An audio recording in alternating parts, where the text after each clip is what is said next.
more problems. They'd have more equal representation in a Wahhabi Islam majority country. And there's the peace deal, rightio. Don't think the Chinese gained any. 2099, the Chinese didn't gain anything. The Saudis gained Mogostan, Bam, Western Makran, Kyrgyzstan, and Eastern Makran. So they gained a bit of land, not so much development. But India is looking a bit worse for wear. Bangladesh now exists, Indian Bengal being isolated once more from the rest of India, which only happened for a split second with the annexation of Koch or Sikkim in our timeline. But with Bangladesh released, this is going to be interesting for India. Gujarat being released, Jharkhand being released, Terhut, Gondwana, which is fragmented, Delhi, which is up here too, and around the capital of Delhi, Malwa, Mewar, and Pakistan did regain some land too. Pakistan regained just Multan, and Kashmir was released, and Gujarat and Marathas, and Madurai, and Sri Lanka. Well, that was a humiliating thing. We actually ended up creating more countries at the very end of the game than we had in the first place, I do believe.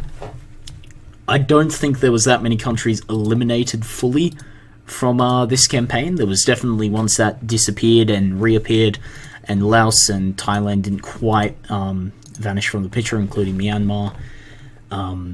But we're not done yet. We could still see Kyrgyzstan, a lot of the smaller countries, actually go under. And Argentina, of course, is being, absolutely hammered by the Peruvians. However, the war here did end with Tunisia actually being fought out of Tunis completely. So Kef, Bizerte, Sus, Sfax, Ngafsa, Tatuini, and Gadames being annexed. Well then, Tunisia still owns Zuwara? Okay. Don't quite know how to pronounce that. Anyway, so instead of taking Asturias, Galicia, Cantabria, and País Vasco, or Vizcaya, which is Basque majority in our timeline, instead we've seen a different move from the British, going straight up from Gibraltar. Anyway, it is 2100. We're not quite finished yet, but that is quite a note to end on. Here we go. Tajik-Afghan nationalist war is still going on, and the Georgian-Circassian nationalist war. So we're going to check out this. So Peru took Antofagasta for themselves, and Chile has been completely released. All of Chile on the mainland has been released, and of course with one region being annexed to the Peruvian nation. Oh, and Chaco Austral and regions going back to Paraguay, quite interestingly, and Uruguay being released as well. Ooh. So yeah, well, Argentinians falling from grace, once again creating more countries than actually reducing. And if we go north, it doesn't look like the Russians took all of Circassia. They took Kabadia, and that was it. Yeah, they didn't even take anything from Azerbaijan. But of course we have the Georgians. This is an almost equal footing war. Of course the Circassians having less troops, but they are building them up. And of course we see the mess that is the religion map mode. Very interesting indeed, in my opinion. It's, very interesting. Still have a Tengri province in Hingan. And, we're almost done there. These are Hindu majority countries. They're not actually secular in any way. Afghanistan gained Ghazni. I didn't see that either. Anyway, we're going to see potentially the end of a war, hopefully the end of the war, as we finish up the game. We're in September, and there's nothing much happening. We had the big war, and Lesotho still exists. Yeah, this has been quite a good campaign. However, another war has started up. Spanish conquest of Mosi in Niger. Hopefully that ends before we have to end up. I doubt the Spanish are that efficient, however. They have taken Mosi, but whether they can take Niger in time remains to be seen. We're in December. It does not look like they're going to be able to. And of course, for some reason, the Tajikistan is not quite fighting back. Okay, we are done. It is the 2nd of January, 2101. The world is done. We made it 100 years, finished our first series, and we saw quite a bit of stuff along the way. Now we still have 2 wars in gear. Even the Spanish managed to finish their war, fully annexing Mosi. Anyway, our big contenders. Oh, sorry for hitting the table. Our big contenders. Let's go through the development and see who won. If we go country development mode, the USA coming out on top. Their max manpower actually going into negative. It was so high, 2.75 million. And the income being 3,260. Wow, that's quite a bit, and 0% inflation, which is amazing for them.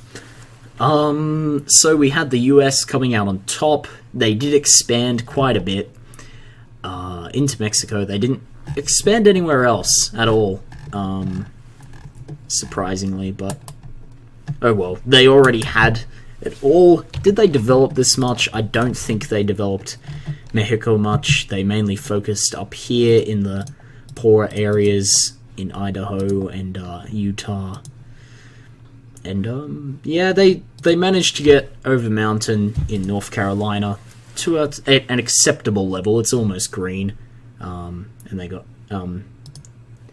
Ticonderoga up, but the Great Woods still mainly not developed. Canada doing quite well there, though. But China coming out second at 10,420 development. Yes, China did quite well, at least central China. They did expand quite a lot, probably the most out of the top 10 that I saw there. At others' expense, of course. But they expanded, mostly taking Myanmar, Southeast Asia, but majority of it into Russia. And Russia, of course, paid the price, to be expected.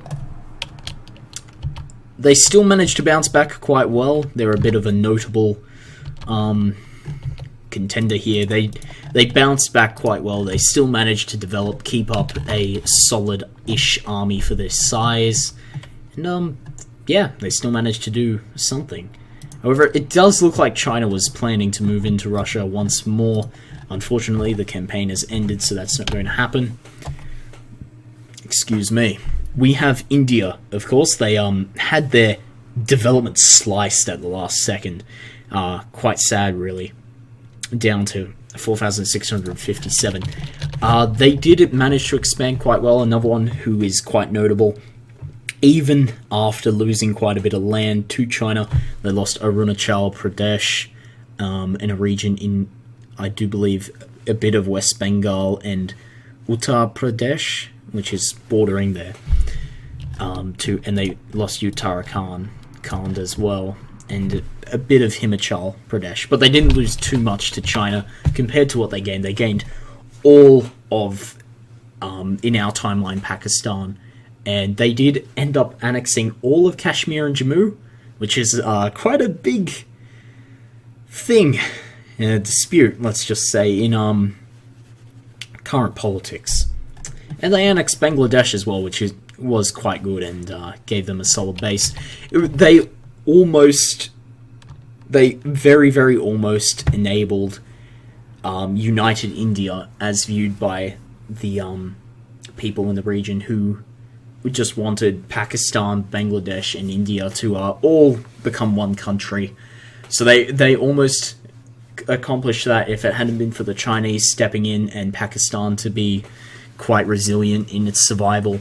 We may have seen a united India, however, wasn't quite there, and then of course they got ripped apart by China and Saudi Arabia. Then we have Germany, who did nothing most of the game. Let's be honest, they did barely anything. However, one thing notable, they did something a bit more than most of the other countries in Europe. They did annex a country for the most part. They invaded Switzerland, took everything but Graubünden, and yeah, they moved in. They swooped in on a prize that was ripe for the picking, and yeah, well, they benefited immensely, and that definitely boosted their score by quite a bit. However, they did start out quite well. We had Great Britain. No, we had Saudi Arabia. Apologies, at 3,289 development, ending up taking all of the Persian Gulf, and they were probably planning to take most of the Red Sea. However, Egypt being their allies would have complicated things there. But they ended up uniting the Arabian Peninsula, taking Iraq, taking part of Syria, bits of Iran, all the way to almost to India. So they secured the Persian Gulf, secured the oil in the region, and they definitely made a name for themselves. So yeah, they definitely did quite well. Great Britain, who probably did the most in Europe, apart from over in Eastern Europe, but in Western Europe they probably did the most, picking on Spain after they had expanded too much in Africa. And yeah, they took most of Iberia in the end, definitely expanding at their expense. So there was definitely an ulterior motive to the relatively benevolent reasons behind going to war with Spain in the first place. Then we had Indonesia. Indonesia did quite well. They did lose one province, Ternate, which they never bothered taking back. But they did end up taking almost all of the Malay Peninsula. They were one province off. But they did quite well there. So they completely annexed Malaysia, Brunei Darussalam, and bits of Thailand. That made them a great contender in the game. However, they did not take too much. And they did, I do believe they did butt heads with China at one point. Didn't work out too well for them, but the Chinese definitely took a beating. Also, nobody managed to quite take Singapore. Nobody really wanted to, but they definitely, Singapore definitely was able to just sit there and just thrive, which is what Singapore does in our timeline. So, anyway, we have Japan. Quite a surprising contender. They did take the Kurils back. That was the only thing of note. They actually did this entire campaign. Of course, you have the very well developed province of Tokyo in Musashi, and Hitachi next to it in Mito. But yeah, they did nothing most of the game, but still managed to come out on top. I guess that's something that just demonstrates what the third largest economy in the world in 2016 can do. And China took them over only quite recently. I do believe it 2010, maybe slightly later, but yeah, they did quite well. Brazil, 2,628 development. They did not gain. They gained and lost, and gained and lost. It was just a kind of a yo-yo effect where Brazil, it wasn't really notable. They didn't really do much. They did a bit, but it was just a constant failure to actually organize and ensure their troops were properly supplied, had the right numbers of troops. They just flopped on that. They did manage to do some good development along their coast, and they kept the Amazon relatively undeveloped. But again, it was just a failure logistically for Brazil.